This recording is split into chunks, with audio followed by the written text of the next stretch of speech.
नमस्कार साथियों, आर के प्रजापत चैनल में आपका हार्दिक अभिनंदन।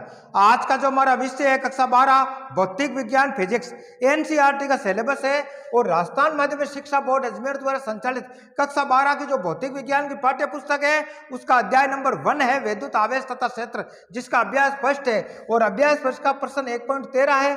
मान लीजिए अभ्यास 1.12 में गोले ए तथा बी साइज में सर्वसम है तथा इसी साइज का कोई तीसरा अनावेशित गोला पहले तो पहले गोले के संपर्क में तत्पश्चात दूसरे गोले के संपर्क में लाकर अंत में दोनों से ही हटा लिया जाता है। अब ए तथा बी के बीच नया प्रतिक्षण बल कितना है? बहुत अच्छा क्वेश्चन है, नीट एग्जाम, बोर्ड एग्जाम और कंपटीशन एग्जाम की दृष्टि से महत्वपूर्ण है, इसलिए इसको समझना। हमने अभ्यास 1.12 सरल किया था। अभ्यास 1.12 के अंदर दो आवेशित गोले थे। पहला गोला था जिसका नाम था ए और दूसरा था आपके बी। इस पर जो आवेश था क्यू ए बराबर था 6.5 इंटू 10 की घात -7 कूलम और गोले बी पर जो आवेश था क्यू बी बराबर हुआ था आपके 6.5 इंटू 10 की घात -7 कूलम तथा इनके मध्य जो दूरी गोला ए के केंद्र बिंदु ओ से गोले बी के केंद्र बिंदु ओ के मध्य जो दूरी थी वो आपके 50 सेंटीमीटर दे रखी थी प्रश्न अनुसार। लेकिन गोले ए तथा बी के मध्य जो दूरी थी उस दूरी की तुलना में इनकी जो त्रिज्याएं नगण्य थी प्रश्न अनुसार, तो हमने इनके मध्य जो दूरी का मान आर बराबर हमने लिया था 50 सेंटीमीटर। आगे समझ आपके, यानी इनके मध्य जो दूरी थी गोला ए तथा गोला बी के बीच में जो मध्य दूरी वो आर बराबर 50 सेंटीमीटर दे रखी थी। यहां तक समझ में आ गया। अगला, और इसके अकॉर्डिंग भी हमने स्थिर विद्युत प्रतिक्षण बल की गणना की थी कूलाम के नियम की सहायता से। इनके मध्य जो लगने वाला था स्थिर विद्युत प्रतिक्षण बल था उस एफ का मान हमने निकाला था इस आवेशों की सहायता से। अब प्रश्न के अनुसार क्या कह रहा है, इसी साइज का कोई तीसरा अनावेशित गोला, माना कि इसी साइज का तीसरा अनावेशित चालक गोला सी है जो सबसे पहले ए गोले के संपर्क में लाएंगे, तत्पश्चात इस सी को बी गोले के संपर्क में लाएंगे। इसके संपर्क में लाने के बाद पश्चात इस गोला ए पर आवेश का मान बदल जाएगा और गोला बी पर भी आवेश का मान बदल जाएगा। अब इनके मध्य मान बदलने के पश्चात इनके मध्य लगने वाला स्थिर विद्युत प्रतिक्षण बल की हमें गणना करनी है। तो इस क्वेश्चन को किस प्रकार सोल्व करेंगे, कौन सा इसमें नियम लगेगा, उसके बारे में चर्चा करेंगे। तो सबसे पहले हम बात करते हैं, जब भी किसी आवेशित गोले के पास में किसी अनावेशित चालक गोले को लाया जाता है तो उनके मध्य जो आवेश बराबर मात्रा में वितरित होते हैं जब तक कि उन दोनों के मध्य विभव का मान समान नहीं हो जाता, यानी उनमें आवेश का मान बराबर होगा, उनकी धारिता बराबर होगी। तो इस प्रकार इस क्वेश्चन को हमें समझना है। तो इस प्रश्न के अंदर थोड़ी बहुत हम चर्चा करते हैं कि क्यू ए तथा क्यू बी का मान समान है, तो हम कह सकते हैं इस पर जो आवेश है वो भी क्यू ले सकते हैं और इस पर जो आवेश है वो भी हम क्यू ले सकते हैं। आगे समझे, क्योंकि हम कह सकते हैं कि क्यू ए बराबर है क्यू बी और इनका मान किसके बराबर लिख सकते हैं, क्यू के बराबर लिख सकते हैं। तो संपर्क करने के दौरान इस गोले ए पर जो आवेश होगा वो होगा आपके क्यू और क्यू हो गया, और इस पर आवेश क्या है कि इसको हम क्यू सी द्वारा प्रदर्शित करेंगे और क्यू सी का मान कितना दे देगा प्रश्न अनुसार 0 कूलम, यानी अनावेशित चालक गोला है। तो इस पर जो आवेश था गोला सी पर उसका मान 0 कूलम है और जो गोला ए है उस पर जो आवेश है वो क्यू है। आगे समझो आपके। अब इसके साथ में संपर्क कराएंगे तो संपर्क के दोनों आपस में क्या करेंगे, जो इनके आवेश है वो आवेश बराबर वितरित होंगे, यानी इसका 0 और इसका क्यू दोनों जोड़ेंगे, इसमें 2 का भाग देंगे, आधे आवेश इस पर आधे आवेश इस पर आ जाएंगे। आगे फिर ये आवेशित होने के बाद में गोला सी, अब इस पर आवेश आ गया। अभी जो ये गोला था सी अनावेशित था, लेकिन जैसे ये एक के संपर्क में आया ये आवेशित हो गया और आवेशित होने के बाद में मान लो कि ये सी डैश कह दिया और इस पर जो आवेश आएगा उस आवेश का मान हमने दे दिया क्यू सी डैश। आगे समझे, और बी पर जो आवेश है वो कितना दे रखा प्रश्न अनुसार क्यू दे रखा है। अब जैसे ये आवेशित गोला हो गया आपके सी, ये जैसे आवेशित गोला बी के संपर्क में आएगा तो इनके मध्य भी आवेश बराबर वितरित होंगे जब तक कि इनके विभव का मान समान नहीं हो जाता, इनके आवेश दोनों के बराबर हो जाएंगे। तो बराबर होंगे तो इसका क्यू और इस क्यू सी का जो मान आएगा वो किसके बराबर आएगा भाई, इन दोनों को जोड़ के 2 का भाग देंगे तो इसका अकॉर्डिंग जो वैल्यू आएगी वो क्यू सी डैश आ जाएगा। इसका मान हम जोड़ेंगे, उसमें 2 का भाग देंगे तो इसका बराबर आ जाएगा। तो तत्पश्चात जो इस पर जो आवेश आएगा गोले बी पर, इसका जो आवेश का मान हम दे देंगे क्यू बी डैश द्वारा, जो भी मान आएगा, और क्यू ए गोला ए है इस पर जो आवेश आएगा क्यू ए डैश द्वारा हम प्रदर्शित करते हैं। आगे समझे। तो इस प्रकार हमें समझना, इसका मान अगर हमें प्राप्त हो गया, गोले ए पर जो आवेश की मात्रा हमें प्राप्त हो गई, इसी प्रकार गोले बी पर आवेश की मात्रा हमें प्राप्त हो गई, तो उसकी सहायता से हम कूलाम के नियम की सहायता से इनके मध्य लगने वाला स्थिर वैद्युत प्रत्याकर्षण बल की गणना कर सकते हैं। और इनके मध्य जो दूरी दे रखी थी, वो दूरी का मान कितना दे रखा था कि अगर इनकी त्रिज्याएं नगण्य मानते हैं प्रश्नानुसार, तो इसको इस प्रकार भी हम समझ सकते हैं। आगे समझ आपके, तो इनके मध्य अगर जो दूरी है 50 सेंटीमीटर थी केंद्र बिंदु से, लेकिन त्रिज्याएं नगण्य मानेंगे तो इनके मध्य जो दूरी होगी आर प्रश्न अनुसार वो आपके 50 सेंटीमीटर हो जाएगी। दूरी का मान हमें प्राप्त हो जाएगा, इन पर आवेश का मान हमें प्राप्त हो जाएगा, तो इसकी सहायता से आराम से इनके मध्य लगने वाला स्थिर वैद्युत प्रत्याकर्षण बल की हम गणना कर सकते हैं। आगे यहाँ तक समझे। अब प्रश्न को करते हैं हल। और हल में लिखेंगे प्रश्नानुसार, क्या लिखेंगे भाई, प्रश्नानुसार गोले ए तथा बी पर आवेश का मान कितना है भाई कि Q बराबर दे रखा है क्यू ए बराबर क्यू बी, और इनका मान कितना दे रखा है कि 6.5 × 10⁻⁷ कूलाम है। जब तीसरा अनावेशित, क्या भाई, अनावेशित चालक गोला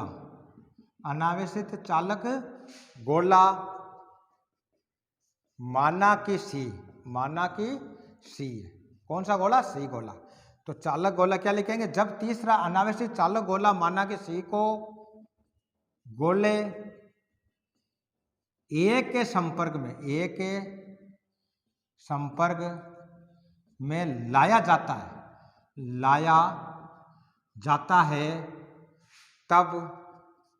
तब यह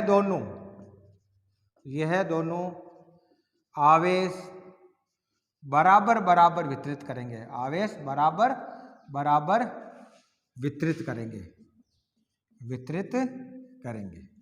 आगे समझ आपके।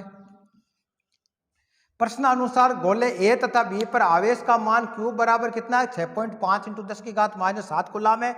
जब तीसरा अनावेशित चालक गोला माना कि सी को गोले ए के संपर्क में लाया जाता है, तब ये दोनों आवेश बराबर वितरित करेंगे। तो आवेश बराबर वितरित करेंगे तो किस प्रकार कह सकते हैं कि जो आवेश आएगा इसके ऊपर तो हम लिखेंगे, निकालेंगे क्यू ए डैश बराबर हो जाएगा क्यू सी डैश, और किसके बराबर आएगा कि क्यू सी का मान प्लस क्यू ए का मान बटावा 2।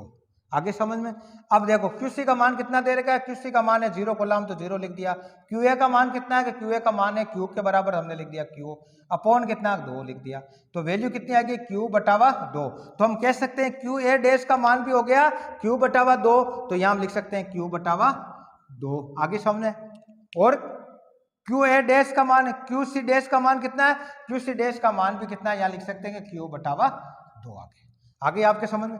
तो इस प्रकार ये हमने पहला कर लिया। अब क्या करेगा, अब ये जो गोला सी है, सी डैश हो गया, ये अब आवेशित हो गया, और आवेशित गोला जिस पर आवेश क्या है कि जो गोला सी है जिस पर अभी आवेश है Q बटावा 2, ये गोला बी जिस पर आवेश है Q के संपर्क में आएगा, तो इनके मध्य आवेश बराबर वितरित होंगे जब तक इनके विभव का मान समान नहीं हो जाता, यानी दोनों में आवेश बराबर हो गए, इनकी धारिता बराबर होगी। आगे समझे। तो अब इसको आगे सरल कैसे करेंगे, हम लिखेंगे जब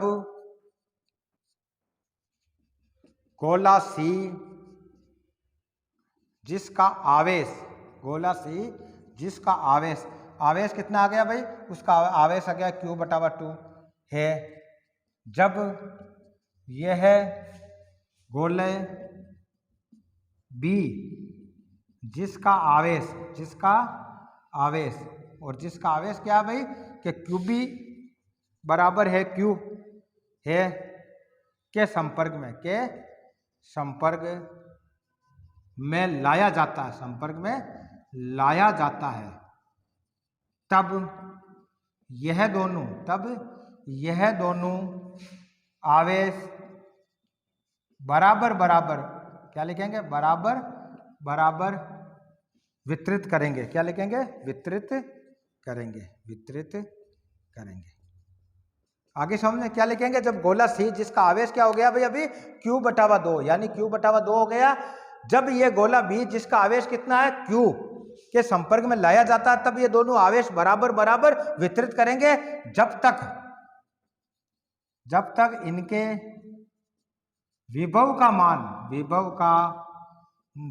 मान बराबर नहीं हो जाता, बराबर नहीं हो जाता, नहीं हो जाता।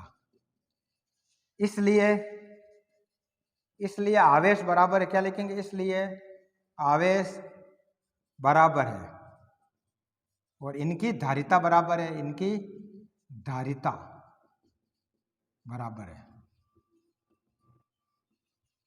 अब आगे सरल कैसे करेंगे देखो भाई, तो इसको सरल इस प्रकार कर सकते हैं। तो हम लिखेंगे कि क्यू, अब कौन सा आवेश लेना है, क्यू बी डैश लेना है, तो हम लिखेंगे क्यू बी डैश का मान कितना आ जाएगा, क्यू बी डैश का मान आएगा आपके, दोनों को जोड़ेंगे कि क्यू सी डैश का मान प्लस क्यू बी का मान बटावा 2। अब देखो क्यू सी डैश का मान कितना है, को है क्यू बटावा 2, क्यू बटावा 2 कर दिया, प्लस क्यू बी का मान कितना है, क्यू, अब इसका अपॉन में क्या है भाई 2, ये 2 लिख दिया। अब देखो इसको सरल करेंगे तो किस प्रकार हो जाएगा, ये 2 है, इसका एलसीएम लेंगे या क्यू के नीचे कुछ नहीं, 1 लिख देंगे, 2 और 1 का 2 हो गया, 2 में 2 का भाग 1 बार गया, 1 को क्यू से गुणा किया तो क्यू हो गया, प्लस 1 का 2 में भाग 2 बार गया, 2 को क्यू से गुणा किया तो क्यू हो गया। तो वैल्यू कितनी आ गई भाई देखो, आप इसको आगे लिखेंगे तो लिखेंगे क्यू 1 और 2 टोटल 3Q बटावा 2। अब अपॉन में और 2 है तो आगे इसको सरल करेंगे तो 3Q बटावा 2 इंटू 1 बटावा 2 हो जाएगा, तो हो गया आपके 3Q बटावा 4। तो अब जो इसका मान आया वो क्यू बी डैश का कितना मान आया भाई 3Q बटावा 4, यानी 3Q बटावा 4 इसका मान आ गया। आगे समझ में, तो अब इसका मान हमें पता हो गया, इसका मान हमें पता हो गया, तो इनके मध्य दूरी पता है, तो इनके मध्य लगने वाला स्थिर विद्युत प्रतिक्षण बल का मान हम याद कर सकते हैं। आगे यहां तक क्लियर हो गया, मिटा देता हूं इसको, आगे हम इसको सरल करते हैं, ठीक है भाई। तो इस प्रकार हमें समझना, अच्छा क्वेश्चन है, बोर्ड एग्जाम 2023 की दृष्टि से महत्वपूर्ण है, इसलिए अच्छे से इसको समझना भाई। अब हम करेंगे इसको आगे सरल, तो हम लिखेंगे संपर्क के पश्चात, अब लिखेंगे संपर्क के पश्चात गोले ए डैश पर आवेश का मान, और आवेश का मान क्या लिखा भाई हमने, हम लिखेंगे क्यू ए डैश बराबर कितना आ गया, क्यू बटावा 2, तथा गोले बी डैश पर आवेश का मान, और आवेश का मान क्या लिखा, क्यू बी डैश कितना था, ये वो आया था 3Q बटावा 4। आगे समझ में, तथा ए तथा बी के मध्य दूरी, ए तथा बी के मध्य दूरी, और मध्य दूरी आर बराबर कितनी है कि 50 सेंटीमीटर। और जब भी हम भौतिक विज्ञान के अंदर न्यूमेरिकल क्वेश्चन सॉल्व करते हैं तो हमें पद्धति कौन सी लेनी, एम कैश लेनी, और एम कैश का कोड दूरी को किस में मापेंगे, मीटर में, तो सेंटीमीटर को मीटर में कन्वर्ट करेंगे तो उस संख्या को 10 की घात -2 से गुणा कर देंगे तो मीटर में कन्वर्ट हो गई, तो 50 × 10 की घात -2 मीटर हो गए। तो अब लिखेंगे अतः ए तथा बी के मध्य नया स्थिर विद्युत, क्या लिखेंगे, स्थिर विद्युत प्रतिकर्षण बल एफ डैश का मान निकालेंगे, तो क्या लिखेंगे भाई, एफ डैश बराबर क्या होता है कि के क्यू ए डैश गुणा क्यू बी का डैश बटावा आर स्क्वायर। आगे समझना आपके, अब देखो के का मान कितना है कि के का मान होता है 9 × 10 की घात 9 न्यूटन मीटर स्क्वायर प्रति कूलम स्क्वायर होता है, यह लिख दिया, इंटू क्यू ए डैश का मान कितना है कि क्यू ए डैश का मान है क्यू बटावा 2, तो क्यू बटावा 2 कर दिया, इंटू क्यू बी डैश का मान कितना है कि 3Q बटावा 4। आगे समझे, अपॉन में क्या है, अपॉन में है आर स्क्वायर। आगे यहाँ तक क्लियर हो गया, आगे इसको सरल करो, क्या हो जाएगा भाई, इसको सरल करेंगे तो क्या हो जाएगा, एफ डैश बराबर हो गया आपके, इसका देखो कि 9 × 10 की घात 9 इंटू क्यू को 3Q से गुणा करेंगे तो कितना हो गए 3Q स्क्वायर, अपॉन में क्या 2 को 4 से गुणा किया तो 8 हो गया, यह हो गया 8, अपॉन में क्या आर स्क्वायर, ये आर स्क्वायर कर दिया। आगे इसको सरल करेंगे तो क्या हो जाएगा भाई कि 9 × 10 की घात 9 इंटू 3Q स्क्वायर बटावा आर स्क्वायर है, 8 नीचे आ जाएंगे, 8 हो गए यहाँ। आगे यहाँ तक क्लियर, अब इसको आगे सरल करो भाई, तो 9 × 10 की घात 9, आगे समझे 3 × Q का मान कितना दे रखा है भाई, Q बराबर कितना है कि 6.5 × 10 की घात -7 स्क्वायर है तो स्क्वायर कर दिया, अपॉन में क्या है R का मान कितना है कि 50 × 10 की घात -2 का स्क्वायर कर दिया इंटू 8 कर दिया। आगे समझे, अब इसको आगे सरल करो तो क्या हो जाएगा, एफ डैश बराबर क्या हो गया कि 9 इंटू 3 इंटू 10 की घात 9 इंटू, अभी देखो स्क्वायर है तो इसको खोलेंगे तो क्या लिखेंगे 6.5 इंटू 10 की घात -7 इंटू 6.5 इंटू 10 की घात -7 बटावा में क्या आ गया भाई 50 को 50 से गुणा करने 50 इंटू 50 इंटू 10 की घात -2 इंटू 10 की घात -2 इंटू 8। आगे यहाँ तक क्लियर हो गया। आगे इसको सरल करेंगे तो क्या हो जाएगा भाई, देखो 9 को 3 से गुणा करेंगे तो हो गया 27, ये हो गया 27 इंटू, अब देखो 6.5 इंटू 6.5 इंटू 10 की घात यहाँ कितनी है प्लस की 9, या प्लस की 9 इंटू 10 की माइनस की घात कितनी है माइनस की 7 और माइनस की 7 माइनस की 14 हो गई। अपॉन में क्या आ गया 50 को 50 से गुणा किया तो क्या हो गया भाई 2500, ये हो गया 2500 इंटू 10 की घात -2, 2 को 10 की 2 -2 से गुणा करेंगे 10 की घात -4 हो गई इंटू 8 हो गया।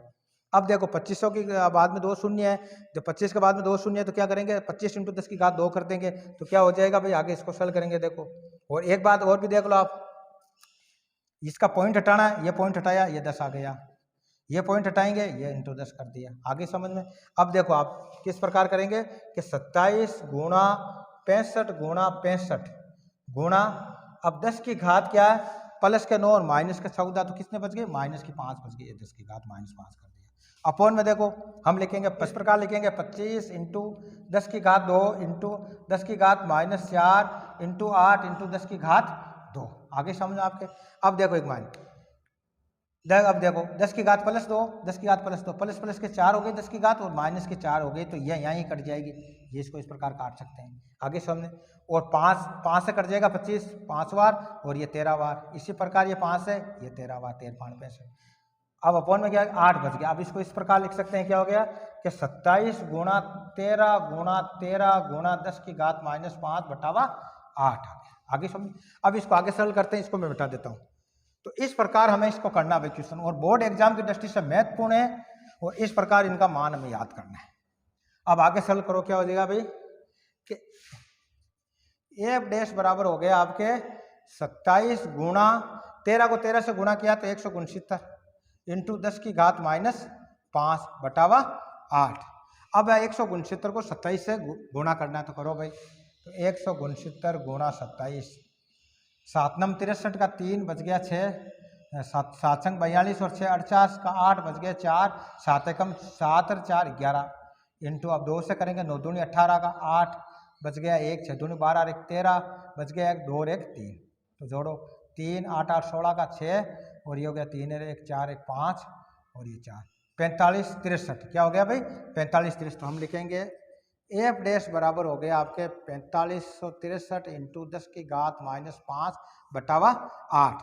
अब 45 63 में 8 का भाग देना कितना आएगा भाई, देखो 4563 में देंगे 8 का भाग, 8 पंजे 40, 5 बार गया ये 40 आ गया, बच गए 5 उतारे 6, 6 में कितनी बार जाएगा 8 7 56, ये हो गया 8 7 56, बच गया 0, 3 उतारेंगे 3 में भाग जाएगा नहीं तो भाग टूटी शून्य, ये शून्य लगा देंगे, यह हो गया 0, ठीक है। फिर लगाएंगे यहाँ पॉइंट, तो कितनी बार गया 8 3 24, 8 3 24, बच गया 6, 6 में जाएगा नहीं और शून्य लगाएंगे तो आपको गए 7 8 56, 7 8 56, बच गया 4 जाएगा नहीं शून्य, 8 बन 4।